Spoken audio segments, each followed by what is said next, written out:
Hola Fede, buen día, bienvenido. Buen día con delay, ya tuvimos entrada, pero ahora Este es el formal, oficial, este es el formal, para en todo caso la grabación. Es la oficial. No, porque le contamos que recién estuvo Fede al aire hablando de otros asuntos, porque además de Argentina conoces bastante, ¿no? ¿Se puede decir? bastante, quiero mucho a Argentina, le debo mucho a Argentina, desde la época de mi papá, que estuvo en Argentina un par de años exiliado y bueno, pudo abrir manejar o reabrir su editorial que fue cerrada acá en Uruguay y la abrió en Argentina y bueno, y tuvo la posibilidad de vivir unos añitos allá. Lo que le pasó a don Irazábal le pasó a decenas de miles de los nuestros. Seguro.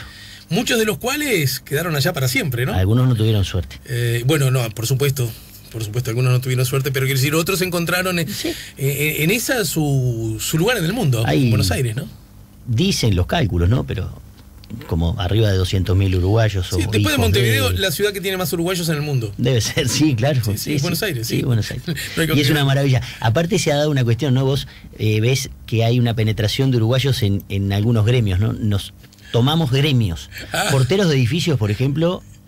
Se da mucho el oriental, ¿no? Paga 1.10 que es uruguayo, ¿viste? Si se llama Nelson o Ever es uruguayo y si es portero de edificio, ponele la firma.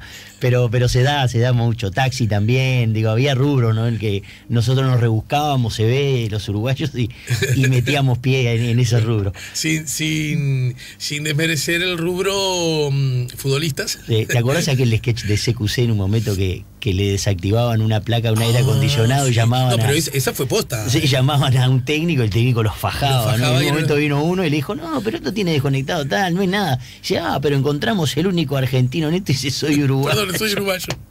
Esa terminó siendo genial. Que además, bueno, se transformó casi en, por una razón conectada a la misma esencia, en tan viral, digo viral haciendo un juego anacrónico, porque en aquella época no se utilizaba ese término, ¿no?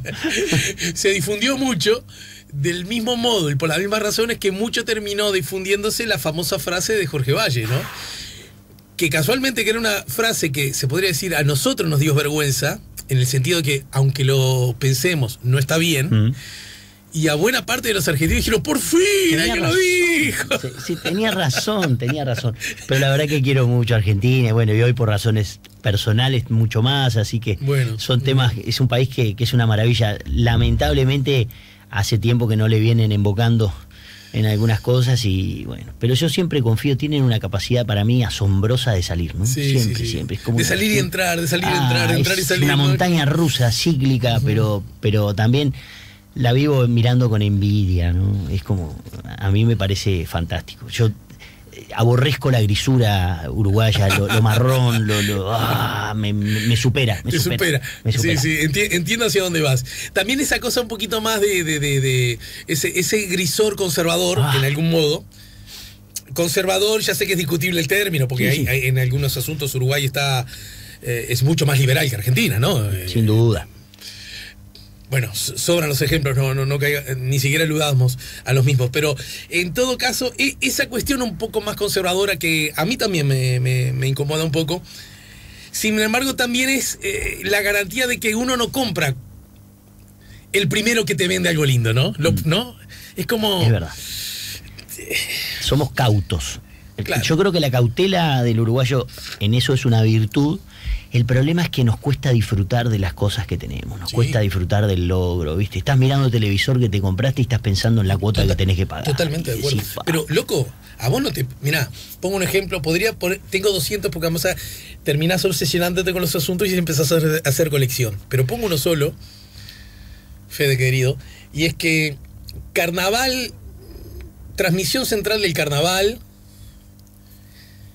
me estoy dando cuenta que al decir esto ya de alguna manera hablo de implícitamente, pero no importa porque yo también lo hubiera hecho quizás. Transmisión del desfile inaugural de carnaval de hace 4 o 5 años atrás. Arranca el carnaval un jueves, porque los desfiles ahora son los jueves, del penúltimo jueves de enero. Para agarrar todo febrero, porque además viste que ahora se terminó eso de que el carnaval sigue hasta el 15 de marzo, ya hace unos cuantos años que se terminó. Bueno, y mucho calor. Verano, ¿no? Mucho calor. cada uno de los que paran en el desfile para entrevistarle a propósito de la alegría del inicio del carnaval, le decía, ¡qué calor, eh! ¿Cómo la estás pasando? Y todas las respuestas invariablemente eran, no sabés cómo estamos sufriendo acá con este traje, no sé cuánto. Estás jugando a la final del mundo. Pero además, lo que es carnaval, es verano. Sí. ¿A alguien se le ocurre que en la transmisión del carnaval de Río, las escuelas de Osama estén diciendo, y acá están pasando con mucho calor, estamos acá? Bueno, queremos mandar nuestra solidaridad a los bailarines que están pasando mucho calor, en particular aquel lleno de plumas. Flaco, estamos contigo, vamos arriba. Al contrario, están pegando contra el techo. Sí, yo tengo esto porque quiero, porque me gusta, porque es fiesta, porque es pero alegría. Además el rendimiento se desplaza. Pero tenemos como la obligación de hablar de que qué horrible, cuánto calor, ¿eh? Sí, en verano, ¿no? Además. Acá lo que pasa es que es lo de siempre. Pará a alguien por la calle, preguntarle cómo le va, y si me encontrás uno que te diga bien, te doy premio. Ay, somos los inventores de las expresiones esas que no dicen nada, ¿no? Tirando, ¿qué es tirando? O sea, te voy a hacer este comentario para ayudarte a meternos en caja de análisis político, por lo menos. Yo siempre digo, en Uruguay, nadie tiene un amigo que sea de derecha y rico. Mejor dicho, nadie tiene un amigo que diga, sí, soy de derecha, sí, soy rico. Yo de las pocas personas que conozco en el Uruguay que se dice de derecha es Connie Hughes. Ahí tenés. Pero, ¿cómo será que encontraste a uno? Al Connie. Pero no hay otros. Te imaginarás, con Conillo juegan en el mismo gremio, ¿no? ¿En él? El de los bajitos. Sí. ¿Algún problema? No, tenemos un acuerdo. Por favor, la otra vez nos sacamos una foto con Connie, Fito Garcés, y yo era el alto de la foto. el Fito Garcés, cuando mi amigo, mi hermano de hace 40 años, creo, 30, 35, me acuerdo cuando Fito vino un día que se había visto el día anterior en BTV con Amodio, ¿no? Cuando Amodio fue, esa media hora del mundo en que Amodio volvió a ser noticia, ¿no? Entonces cuenta acá con el estilo ese que tiene Fito, y dice, ayer estuve con Amodio, ¿no? Al aire, ¿eh? Digo, ¿qué es lo primero que tenés ganas de decirme? Que es petizo como nosotros. Y no sería tan pintún. ¿Te acordás que se decía que Amodio era muy pintún? No, pero en fotos en esa época... No, en esa época sí, pero era bajito. ¿Y qué pasa? No podemos como Al Pacino. No podemos ser pintunes, los bajitos, ¿qué te pasa? Como Tom Cruise. Como Tom Cruise, como Al Pacino. Mirá que saliste alto con el Connie y con Fito, ¿eh? Por eso digo, en cualquier otra foto no salís alto. Menos mal que no estaba el Rafa Porcecanje, que a veces anda ahí también en ese grupo y nos mataba a todos en la foto. Bueno, a propósito... A ver si nos sirve. Porque arriba de la mesa hay muchas cosas, hace rato además que no conversamos. Me acuerdo que la última vez que conversamos se estaba instalando el gobierno, se estaba instalando la emergencia sanitaria, no se había todavía votado la LUC, en fin, ¿no? Algunos litros de agua ya han pasado bajo los puentes y hay otros que inexorablemente siguen pasando, ¿no? ¿Cuáles son los asuntos que destacarías si llega alguien de Hungría para preguntarte, bueno, ¿y cómo está la cosa en Uruguay a algo menos de medio año de instalado el gobierno? Brava esa, ¿no? Primero para explicarle en húngaro sería complicado. Puedes hacerlo en español. pero tenés un buen traductor. Me das esa ventaja. Y mirá, yo creo que le diría que es un gobierno absolutamente atípico, que ahora recién está un poco entrando en caja a partir de algunos de los eventos que vos señalabas, ¿no? La aprobación de la ley de urgente consideración, creo que fue como el hito en el momento de, bueno, empezamos a gobernar, ¿no? Arrancó el gobierno, porque la pandemia se comió los primeros 3 meses y medio, por lo menos, de gestión, todas las acciones que se tomaron, digamos, porque también la oposición tuvo que cambiar de rol, o tuvo que bajar un cambio. Y bajó, a veces, en algo bajó un cambio voluntariamente y en otro involuntariamente. Ajá. Es decir, la oposición bajó un cambio involuntariamente por el proceso o casi proceso de recambio que está atravesando en este momento, ¿no? Bueno, ¿quién es el interlocutor de la oposición? ¿Quién es el líder de la oposición en este momento? ¿Quién es el líder del Frente Amplio? Hay un torbellino ahí donde, bueno, aparecen algunos viejos líderes tratando de tomar la posta, los nuevos que quieren empezar a consolidarse, hay una redistribución de los apoyos o de los pesos sectoriales dentro del frente, se reacomodaron fichas de qué sé yo, acuerdos, las elecciones municipales generaron un poco eso, y por eso el frente vivió un proceso de que le costó asumir la derrota, le costó asumir la transición, y se encontró en un momento, bueno, que había pasado al viejo rol, capaz al rol durante más tiempo desempeñado. El que ha tenido más años. El que ha tenido más años. Y eso costó, la verdad que costó bastante. Y eso entonces le hizo distraer fuerzas, atención, tiempo, recursos. Pero también creo que hubo una actitud muy, muy prudente y muy responsable de la oposición. Sinceramente yo te digo que cuando empezó la pandemia y cuando empezó todo este problema y se empezó a hablar de la ley de urgente consideración, yo esperaba una oposición mucho más dura. En el momento que se dio la asunción de la calle el 1 de marzo, el frente estaba parado, no te digo en las cuchillas, pero estaba parado en una posición dura, digamos, de confrontación fuerte con el gobierno.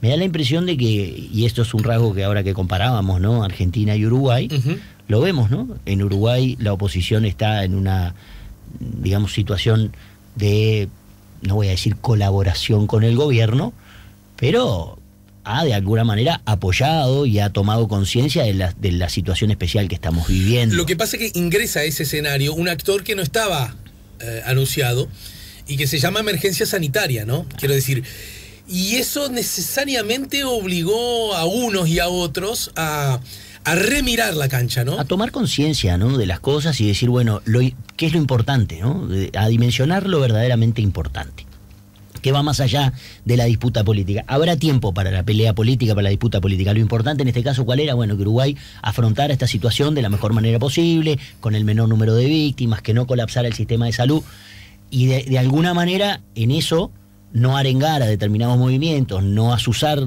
de diferentes cuestiones, colabora.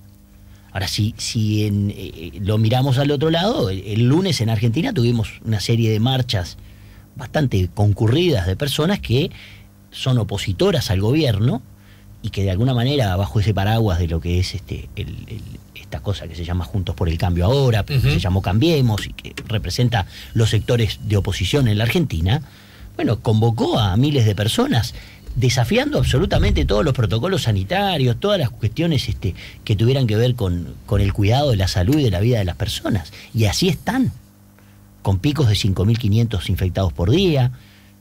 El número de muertos es bajo en relación a la cantidad de infectados. En eso Argentina ha tenido éxito. Sí. Pero digamos...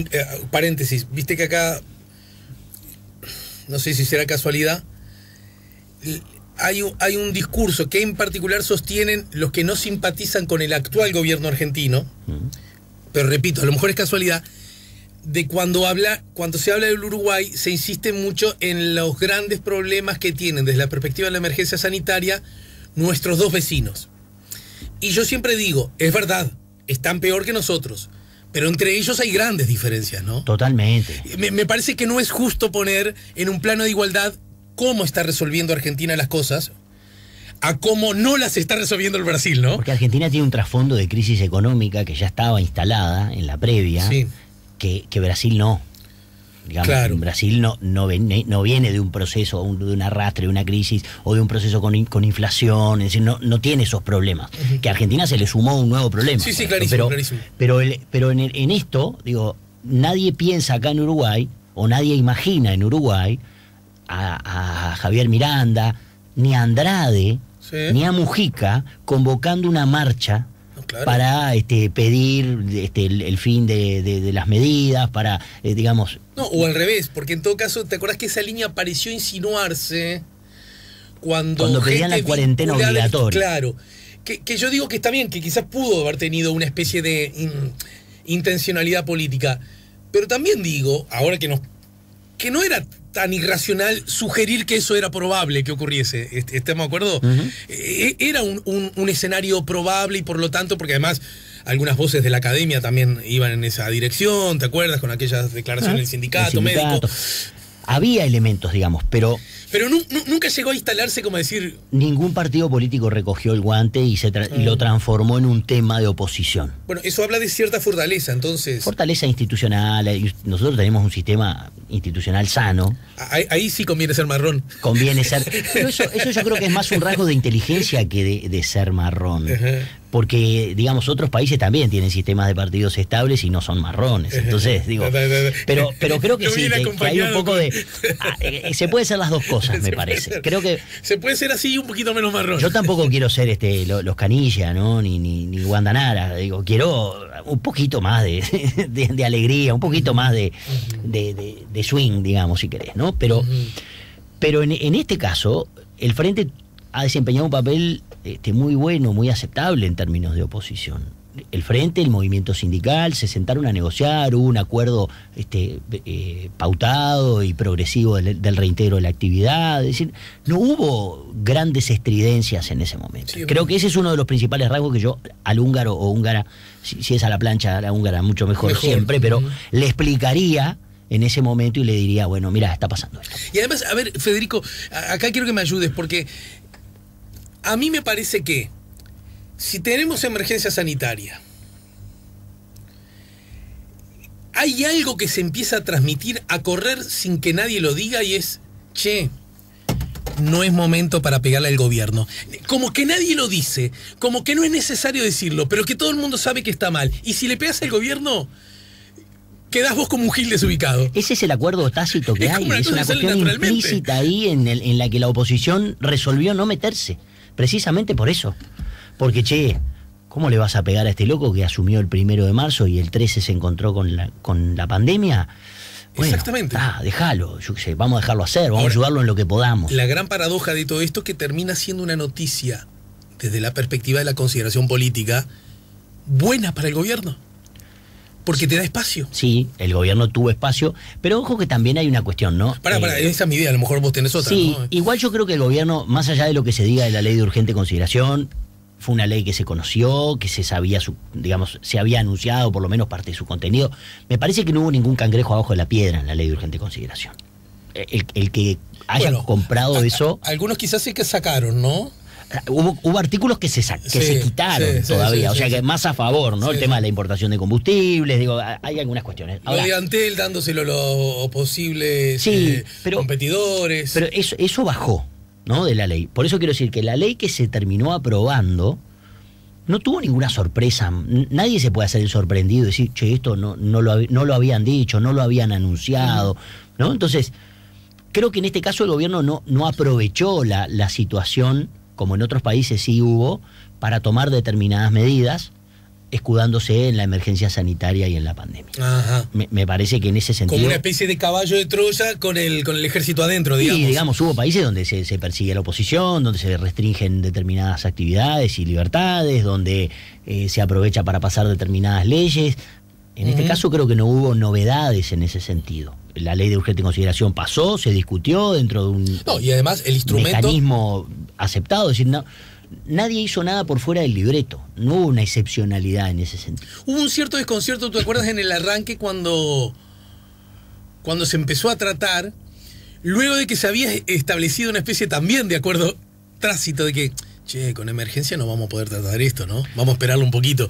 Y sin embargo, aquel comentario que hizo Larrañaga, ¿te acuerdas cuando fue el primero en decir, yo le voy a pedir al presidente que tratemos la LUC? Creo que el Guapo pensando en los asuntos vinculados más que nada a la inseguridad, ¿no? La inseguridad que era el capítulo más grande, digamos, ¿no? Y voces de la coalición, recuerdo Penades claramente, dice, bueno, podríamos estudiar la posibilidad. Sería medio parecido. Sí, lo imitas bien. Es que somos del mismo año con Gustavo. Otro que nos saca...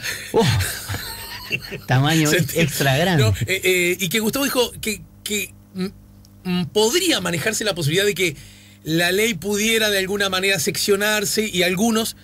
Y sin embargo el gobierno fue por todo y dijo, aprovechemos y ya mandemos todo, ¿no? Claro, pero a lo que voy es, el procedimiento fue ajustado a lo que corresponde, digamos, con las leyes, con la norma, los artículos más o menos venían en la línea de lo que el gobierno había prometido durante la campaña, y nadie se puede llamar a sorpresa en ese sentido.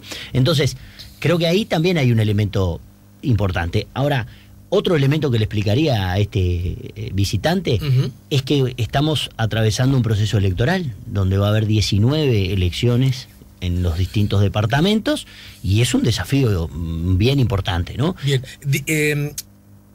decirle al húngaro que vamos a una tanda y Dale. enseguida volvemos para hablar justamente eso. Vamos a traducirle al húngaro. ¿Cómo empieza a operar la elección departamental municipal en estas miradas políticas que necesariamente hay que hacer, ¿no? Estamos con Federico Irazábal, estamos poniendo la mañana en camino. No se olviden que más adelante vamos a hablar con la gente de Ánima, este instrumento de educación secundaria, bachillerato, técnico. Bueno, vamos a hablar porque lanza un programa pre-Ánima especial para el año que viene. Los detalles los conoceremos más adelante. Estamos poniendo la mañana en camino, estamos en el 98.7, estábamos hablando de laicidad recién con Fede Irazábal. Lo digo por si se escuchó al aire el último nombre aludido, para que ustedes en clave puedan saber de qué estamos hablando. No estamos hablando de nada malo, por supuesto. De monumentos. De monumentos, sí. No, la verdad que nuestra charla off the record fue igual de política, porque podría ser de otra cualidad que nos dejara mal parados. Generalmente hablamos de política. Seguimos hablando, somos tan giles que no le sacamos el cuero a nadie. Sí, seguimos hablando de política. Bueno, siempre digo que hay que grabarlas en algún momento. Mira, cuando y dentro de 100 años desclasificarlas, como hace la CIA. En mi formación de actor recuerdo a Marcel Dota, un gran maestro mío de la vida además, que propuso y empezó a trabajar en lo que se llamaba el teatro del ensayo, que fue una corriente muy mínima, muy pequeña, que de alguna manera reivindicaba algo que de alguna manera vos sugeriste recién, y es, lo mejor ocurre cuando la gente no lo ve, ¿verdad? Que no es necesariamente así. No te olvides que el Gran Hermano termina siendo, entre comillas, entretenido porque está editado. Pero la vida nuestra, si nos siguiera una cámara toda la vida, sería aburridísimo aún de la estrella más importante que a vos se te puede ocurrir, ¿no? Sería el Truman Show de la película, ¿no? Sí. De Jim Carrey. Bueno, lo cierto es que en el análisis que estabas haciendo, mi querido Fede, señalaste que además hay otro hecho político de alta importancia, además de carácter nacional, que tiene que ver con las elecciones departamentales, municipales, que por obvias razones además se postergaron en el además tiempo, ¿no? Se postergaron, ¿no? Que iban a ser a fines de mayo y van a terminar siendo a fines de septiembre, lo que dio, no digo una que postergación alargó, adecuada, ¿no? Absolutamente, bien a tiempo. Capaz que discutible desde el punto de vista de los procedimientos, pero todo el sistema acordó y bueno, y en eso... Sí, nos hicimos todos los chanchos reyes. Sí, todos dijeron, bueno, y sí, miraron para otro lado y votamos. Pero está bien igual, creo que es importante. Creo que el otro día también Daniel Chaschetti en otro programa que tuvimos sugería estar atentos un poco a los brotes que hay en algunos departamentos del Uruguay por la posibilidad de que la Corte pudiera posponer las elecciones en esos departamentos. Uh-huh. Y eso sería un hecho también absolutamente inédito, pero tenemos que ajustarnos a los tiempos, ¿no? Es decir, no podemos quedar encorsetados. Me van a matar todos los constitucionalistas, todos los abogados, pero digamos, no podemos poner la vida de las personas por delante de algunas cuestiones a veces legales en ese sentido, ¿no? Porque además nos tiene que caer el chip, pero no a nosotros en esta cosa marrón y pillada que tenemos, ¿no? Porque somos medio pillados, ¿verdad? De creer que las cosas que pasan acá, pasan solo acá, o antes no pasaron en otros lados, claro, y ya no la discutieron otro, ¿no? Pero... Es decir, el chip que todavía me parece que todavía no lo hemos entendido, que esto es un asunto de carácter mundial, global. Entonces, si no es ahora que tomás medidas excepcionales, ¿cuándo va a ser, papá? Hubo países que celebraron elecciones durante la pandemia, Surinam fue uno, y los contagios se dispararon, por ejemplo. Ahí tenés. Después de ese proceso. Entonces, y ya vamos a ir a eso, pero no quiero dejar a la gente afuera. Cuento de la cháchara hueca de la fortaleza institucional, lo repiten como papagayos, de la partidocracia política de la burguesía, los oyentes no somos tontos, el Frente Amplio ahora se autodenomina como oposición responsable, y a ver quién firma. No me lo firmó, pero ya lo va a firmar, supongo. Un saludo, si es por lo de papagayo, prefiero ser el azul, ese lindo, que es el más exótico y el más costoso. El de Brasil, el de Río, ¿no? El de Río, la película, ¿no? Ese. En la crisis del 2002, la oposición apoyó a Jorge Valle a que terminara su mandato y los dirigentes sociales frenaron los intentos de saqueo, lo hizo Omar. A propósito de momentos claves donde el sistema se cuida a sí mismo, ¿no? Sin duda, el papel de Juanjo Ramos y de otros dirigentes que fueron claves para negociar en el momento en que la situación llegó a un límite y decir, bueno... Dice Magda, mirá, somos tan tristones que la fiesta más importante es de la nostalgia, ¿no? A propósito de lo que vos señalabas. Los argentinos nos la envidian, ¿sabes? Cuando le contás a un argentino que existe la noche de la nostalgia, se mueren y dicen, ¿cómo no la copiamos? Bueno, todavía? de hecho, a veces vienen, ¿no? Hay como Algunos un montón de vienen, gente para bailar música vieja. Qué lindo escuchar hablar bien de mi país, Argentina, del éxito a la agonía, dice la canción. Sí, justo además se dio que en este programa, vos, Fede, porque además ya lo hemos hablado más de una vez, y en particular yo, que amo Argentina, me fascina Argentina, me siento hermano en el sentido más perfecto. ¿Por qué? Porque es con el que siempre quiero estar cerca y es por eso mismo con el que más me peleo. Al que le quiero ganar siempre al fútbol, y que cuando juegan con Brasil hincho por Brasil. Pero en definitiva, en el fondo no, pero te quiero decir, pero a veces querés que le hagan algún golcito para que sufra. Pero en realidad, ¿cómo no los vas a querer si somos lo mismo? Es como odiarte a vos, digo, es una cuestión que no existe. Vos mirá la historia, qué sé yo, repasá cualquier suceso histórico, Uruguay, Argentina, son países absolutamente... Yo estoy leyendo mucho ahora de historia argentina, mucho, porque además justamente me fascina, porque ando con ganas de entender cosas del peronismo y tengo que ir para atrás, ¿no? Tenés que nacer de nuevo. Y en otro lado. Y vivir 150 años más o menos. Me parece que este 2020 va a terminar con más casos océano que coronavirus, lo dice Fernando del Taller Literario. Es una muy buena observación, ¿eh? Mira, te voy a decir que ojalá que sí, para que termine con todo este tema que es terrible. Y para que sería tengamos bueno por las dos razones, víctimas, ¿no? exacto. La verdad que sería bueno. Apoyo. Dice, me parece me conseguía los Lee en el puerto, los vaqueros. No es el corrector que se equivoca. Mi padre de los barcos compraba los Lee y los Wrangler a ruego mío y de mis hermanos, que éramos 3, por aquellos vaqueros. Es verdad que venían se iba a comprar a los barcos cigarrillos y vaqueros.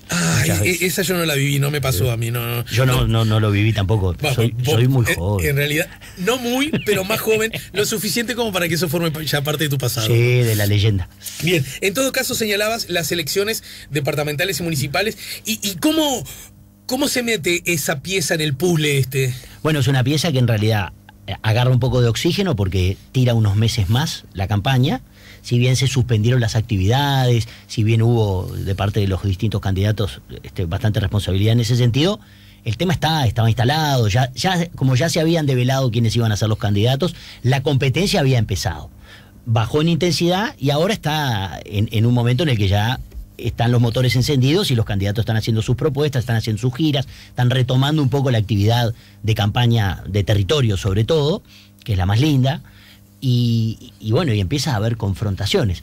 Y por supuesto, el foco está puesto sobre la elección de Montevideo por obvias razones, sí, pero va a haber en otros departamentos algunas contiendas interesantes que van a ser definitorias, capaz que a mediano plazo. Me parece muy interesante, Fede, y ya sé que podría ser insumo para otra charla, que las intendencias que están en disputa, bueno, ya se sabe, vos del soberano, vos de ahí, ¿no? Todo puede cambiar, pero las intendencias que están en disputa son solo aquellas en las que está hasta hoy gobernando el Frente Amplio. Sí, algunas de ellas porque además la diferencia por la que triunfó fue muy escasa. Bueno, ¿no? El caso de Río Negro es emblemático. Claro. Y donde bueno, capaz que hubo algunas fallas en la administración, hubo algunos. Y también hay un envión, ¿no? De gobierno nuevo, gobierno nacional, posibilidad de articulación con los gobiernos departamentales. Acordate que el Frente Amplio, cuando gana la elección del 2004, en la próxima elección de mayo del 2005, metió intendencias que nunca jamás en la vida pensó que iba a meter. Pero además, hablando del envión, quiero decir. Salvo la intendencia de Salto, el Frente se las gana al Partido Nacional, las que ganó. Entonces, digo, es razonable que en este sentido se dé de nuevo el vientito en la camiseta, digo, el nuevo gobierno, la posibilidad de cooperación.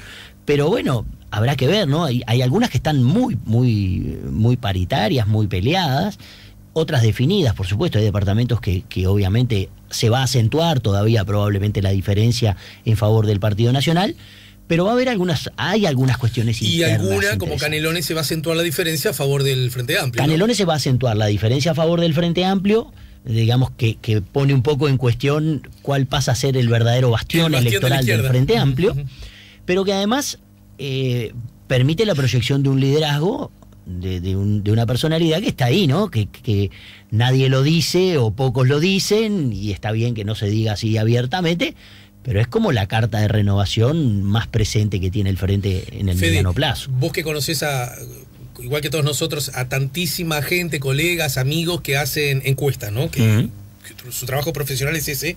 Yo no sé si se está haciendo, pero yo tengo, casi te diría que no tengo dudas que si se le pregunta a la ciudadanía, y en particular a los frente amplistas, ¿quién cree que va a ser el próximo candidato a la presidencia? Yo creo que gana Orsi, pero con mucha luz, ¿no? Es cantado, yo creo. Ya sé que el agua falta pasar, pero... Sí, y es un ejercicio, bueno, que capaz que nos dirán que somos imprudentes, pero digamos, está trabajando para eso, tiene las cualidades para hacerlo, es decir, y es como el próximo candidato. Obviamente después veremos cómo le va. Hemos visto construcciones y hemos visto apuestas a proyectos y que luego no han prosperado. Y esta elección en Montevideo tiene unas cuantas peculiaridades, ¿verdad? La de Montevideo como que invierte un poco el juego y el orden de lo que se daba anteriormente, ¿no? Tenemos un frente amplio apelando al doble voto simultáneo con 3 candidatos y una, digamos, representación de la coalición que va con un solo candidato. Ese fenómeno nunca se había dado. Los dos fenómenos a la vez, quiero decir, ¿no? Claro, había habido múltiples candidaturas de todos los partidos. Pero sí, el Frente Amplio por primera vez en la elección pasada. En la elección pasada, sí, y que tuvo, digamos, un desempeño aceptable, pero capaz que costó un poco el juego, ¿no? Es decir, me parece que al Frente le costó la competencia interna, ¿no? Creo que cuesta eso dentro del Frente. Pero... En el caso de la coalición o de lo que en aquel momento la concertación, que después no terminó prosperando, hubo varios candidatos, pero bueno, el abanderado, digamos, fue Novik.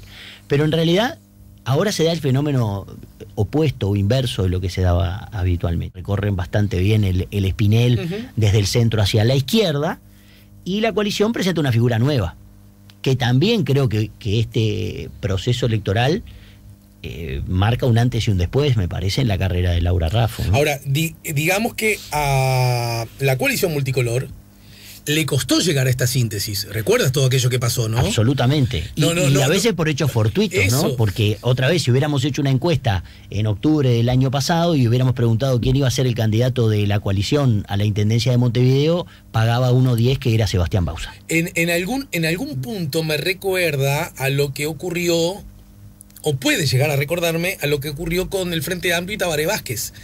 Tabaré Vázquez termina siendo un gran acierto, pero fue un acierto que vino de chiripa, claro, porque los planes eran otros, los planes iniciales. Exacto. Y esto le pasó a la coalición. Esto pasó, hubo un cambio ahí, bueno, y realmente a Laura Raffo el año pasado, en septiembre, octubre, nadie la veía como candidata eventual a la Intendencia, porque las miradas ya estaban posicionadas sobre otro candidato que finalmente desistió.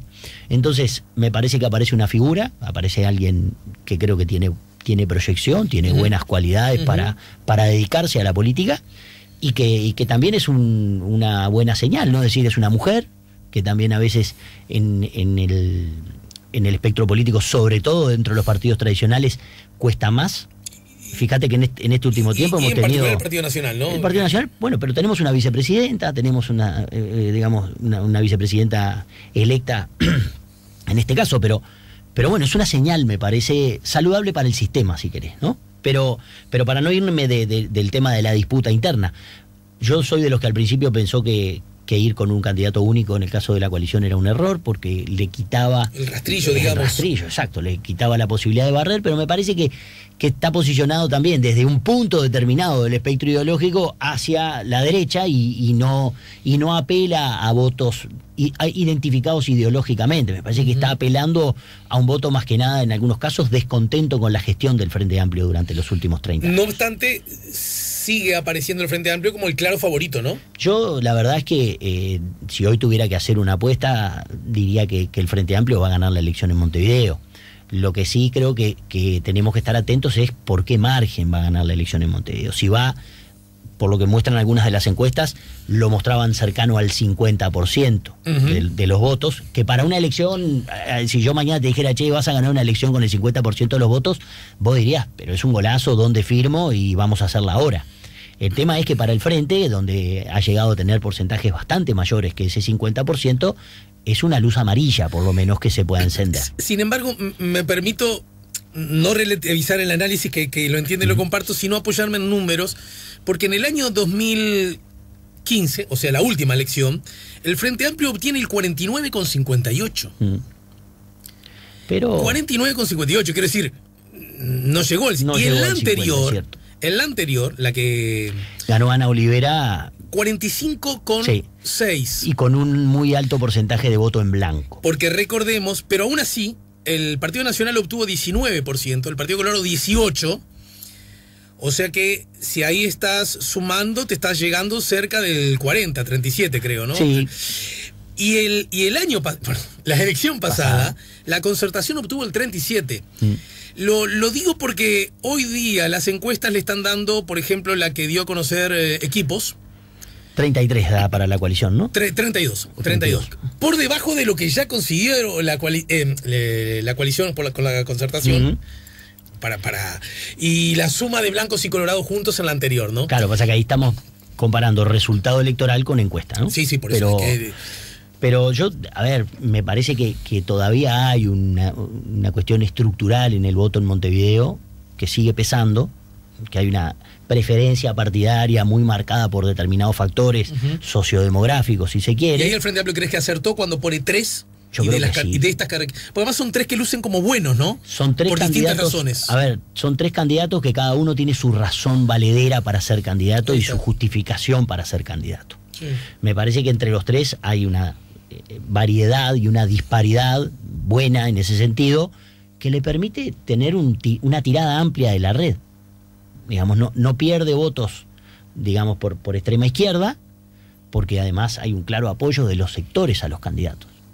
El Partido Comunista, el Partido Socialista van con Carolina Cose, los sectores más, si querés, moderados van con Daniel Martínez. Bueno, pero ahí también la mezcla es rara, porque Vergara está con... Y Vergara va con Álvaro Villar y el MPP va con Álvaro Villar. Sí. ¿Ah? Por eso te dije hoy al principio que hubo como un reacomodo, ¿no? Incluso, ayúdame, pero hace ya un tiempito que nos habíamos acostumbrado que por lo menos en estas instancias comunistas y MPP iban juntos. Esta vez ya no. Ya no, van con los socialistas, además, ¿no? Pero a mí me parece interesante, digamos, ¿no? Se rompen un poco las alianzas que se habían dado en las internas también. Y además se da una cosa con Martínez, que es algo así como, entre comillas, lucía en un momento como el candidato natural a ganar. Es el candidato que va por la reelección, no nos olvidemos de eso. Pero ojo que no tiene aparatos, no tiene los grandes partidos detrás de él. Solo ese tiene Asamblea Uruguay como sector así representativo, pero que tiene un peso... Asamblea está un poco lastimada, ¿no? Claro, tiene un peso muy, muy disminuido en el último tiempo, pero hay un factor que también se olvida en la campaña. Martínez es el candidato que va por la reelección. El tema es que hace 1 año y medio casi que renunció a la intendencia, y entonces cuesta verlo como el intendente que va por la reelección. Y además es la primera vez que un intendente va por la reelección en el Frente Amplio y le ponen competencia. Por ahí es donde uno dice, no se entiende. Bueno, claro, si uno mira la campaña electoral anterior y uno ve el apoyo que cosechó Martínez en las elecciones nacionales y uno ve lo que fue la campaña de la interna, entiende por qué ahora tiene competencia. Es verdad que es la primera vez que va por la reelección y tiene competencia. En realidad el Frente Amplio, eso le ocurrió solo una vez con Arana, ¿no? Sí. Sí, porque los experimentos posteriores o las pruebas posteriores no dieron con candidatos que fuesen muy reelegibles, digamos, exacto, ¿no? Exacto. Creo que el Frente Amplio tuviese la necesidad de haber encontrado un... Y ahí hay un dato interesante, pero mira qué interesante es, porque las encuestas han dado un nivel de satisfacción muy alto, que supera la intención de voto incluso, de la gestión de Martínez. Entonces yo, ahora al revés, si vos fueras el húngaro, vos dirías en un simposio internacional, un gobernante quiere al gobierno pero no quiere al candidato, reelegirse y que cuya administración en buena medida es muy aceptada, muy valorada, positivamente aceptada y positivamente valorada, tiene casi segura su victoria. Y no le está ocurriendo eso a Martínez. No. Y lo que pasa es que uno puede ser, en algunos casos, un buen gestor, pero un mal candidato.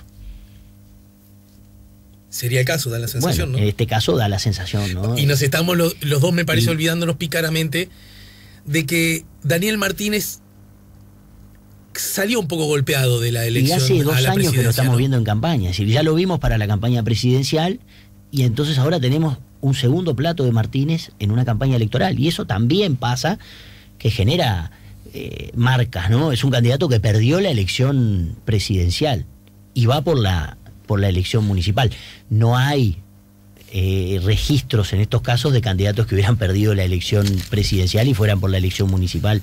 Para ir terminando, el Frente Amplio apuesta a hacer una demostración de fuerza en la elección de Montevideo. Da la sensación, bueno, más allá que es el favorito, y hay muchas razones que podrían explicarlo, da la sensación que al Frente Amplio ganar con cierta luz, digamos, no ganar muy ajustado, puede ser algo muy importante para de cómo se posiciona de aquí en más, ¿no? Sin duda, y además la gestión de un próximo periodo al frente de la Intendencia de Montevideo va a ser el banco de pruebas, digamos, el laboratorio para que los dirigentes del frente se mantengan en actividad, para que muchos dirigentes vuelvan a la actividad pública. El otro día Daniel Chaschetti decía una cosa que es muy cierta: cuando el frente no tenía el gobierno nacional... Chaschetti va a estar el jueves que viene. Bien. Cuando el frente no tenía el gobierno nacional, los cuadros que estaban en la Intendencia de Montevideo eran la figura de primer nivel. Obvio. Entonces, el frente en Montevideo ha pagado un costo alto de tener que destinar buena parte de sus mejores integrantes a la gestión del gobierno nacional y sacrificar un poco la administración de Montevideo. Y ahora hay una oportunidad para decir, bueno, hay una serie de figuras de primer orden desde el punto de vista técnico y desde el punto de vista político que en un eventual gobierno del Frente Amplio en la capital del país van a tener su espacio y su momento. Y lo mismo también funciona al revés. Hace bien poco conversé con un amigo que votó al gobierno de la coalición, aunque no se identifica necesariamente como antifrentista, pero bueno, entendió, tampoco es del Partido Nacional, bueno, entendió que era el momento, ¿no? Y él me hacía esta observación: tengo dudas si votar a Raffo, porque tengo miedo que a la coalición, que le está costando tanto, según él, ¿no?, le está costando tanto colocar cuadros políticos en el gobierno nacional, que no puedan con las dos cosas. ¿A dónde va a rascar para poner los cuadros políticos en el gobierno? Y el Frente Amplio, él era de los que entendía que Martínez había hecho las cosas razonablemente bien, por eso, porque no es un fanático, es un tipo que, ¿no? Decía, bueno, y a lo mejor el Frente Amplio va a estar en condiciones después de mucho tiempo de poner a los mejores cuadros en la intendencia, ¿no? Tener los dos equipos con los mejores jugadores en cada cuadro. Y entonces no... Igual me parece que ese razonamiento, mis amigos, es muy marginal. Es muy sofisticado. Es muy sofisticado porque elude toda identificación partidaria y elude toda vinculación con las figuras que encabezan. Pero no es loco. Es pertinente, ¿sabes? Es pertinente. Es razonable, sin duda. Porque hay un destino de determinados recursos al ejercicio del gobierno departamental que de algún lado va a haber que sacarlos, ¿no? Y digo, ¿quiénes son los integrantes de un eventual gabinete de Laura Raffo en la Intendencia de Montevideo? Y el Frente Amplista que está dudando, porque esta es otra charla que en Ruedas se está dando, y es lógicas distintas, ¿no? Para terminar, uno dice, mira, uno de esos ya fue intendente. Y no solo ya fue intendente y lo hizo bien. Dame una razón para que no lo vuelva a votar, decía uno. Y otro decía, nosotros estamos generando la necesidad de generar nuevos liderazgos y cuadros políticos. Me parece que es el momento de ir pensando también en 5 años adelante. 5 años, porque, claro. Y bueno, y andás a ver si Villano termina siendo uno. Ya hay gente que descarta a Martínez para dentro de 5 años. Y porque, bueno, ese razonamiento en general no lo ve a Martínez. Viste que, como dice Sanguinetti, muertos en política. No. Muertos, hay malos heridos, muy malos heridos. Increíblemente malos heridos, pero muertos hay muy pocos, ¿no? Está la mano de Terminator ahí, la de la última escena. Claro, que aflora, ¿no? Que aflora, sí, siempre. Y hay gente entonces que se plantea eso, más allá de que Carolina me parece que también luce como una mujer que aprende rápido, me da la sensación, y que se te ha transformado en buena vocera del Frente Amplista, que quiere distinguirse muy mucho del gobierno, sí, ¿no? Es capaz que la más opositora del gobierno de los tres candidatos. De los tres luce, ¿no? Es la más combativa y es la que está, bueno, por supuesto tiene el apoyo de los sectores más duros contra el gobierno en este último tiempo. Pero habrá que ver. A los que nos gusta la política, digamos que se viene una linda elección, ¿no? Es linda, va a estar linda la campaña, va a estar entretenida.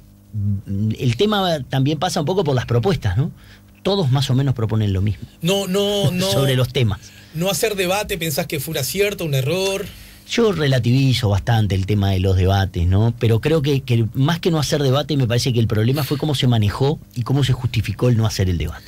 Igual no es lo mismo la decisión de no debatir a no reunirse con el presidente, ¿no? Son dos cosas absolutamente distintas, ¿no? Creo que que una cosa no hubiera quitado la otra, pero es un problema además de que deja mal parado a algunos de los candidatos, que sí ya habían planteado que querían reunirse y después le dijeron no.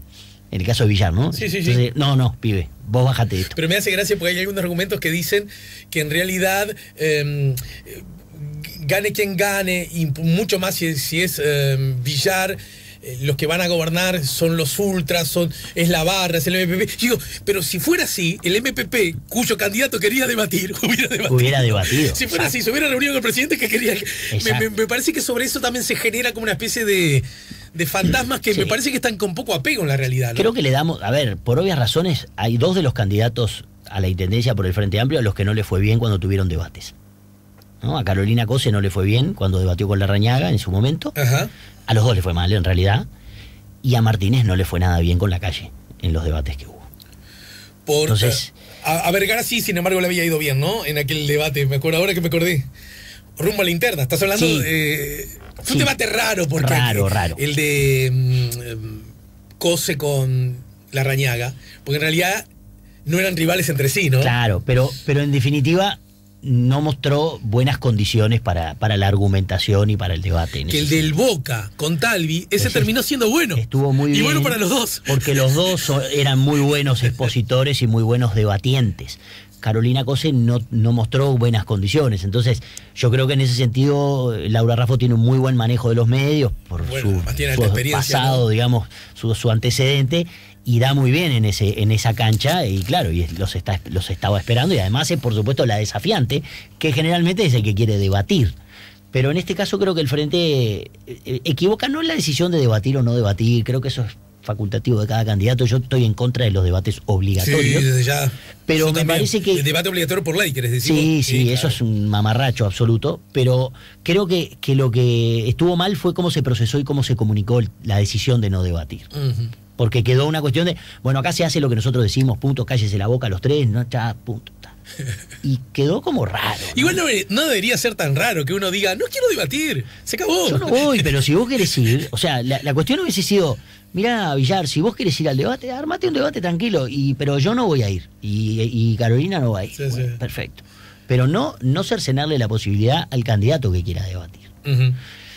Pero bueno. Pero hay que ver cómo lo percibe el público, que es en definitiva el que mete... Sí, la gente creo que castiga bastante el hecho de no debatir, pero lo castiga en la feria, lo castiga en la cola del supermercado. Pero no creo que haya alguien que haya modificado su voto como no por quiso uno de los debatir, candidatos, porque dice, como no quiso debatir, no lo voy a votar. Claro. Pensaba votarlo y no lo voy a votar porque no quiso debatir. Federico Irazábal, gracias por el tiempo. Hoy estuviste tanto rato que tenés derecho a los aportes del BPS. Así que mandame algunos testigos que voy a tener que ir a pagar ese aporte. Gracias, querido. Gracias a vos. Saludos a los gurises. Señores, gracias. Federico nos ayudó a poner la mañana en camino. Si buscas un portón automático para tu casa o para la oficina, asegúrate que sea fuerte, que sea seguro, que sea práctico, que sea un SEA. Porque solo un portón SEA te asegura el mayor respaldo técnico, un service propio en todo el país y la garantía de todos sus productos. Ingresa en seaportones.uy o llama al 2601-2611. Si vas a elegir un portón, que sea un SEA.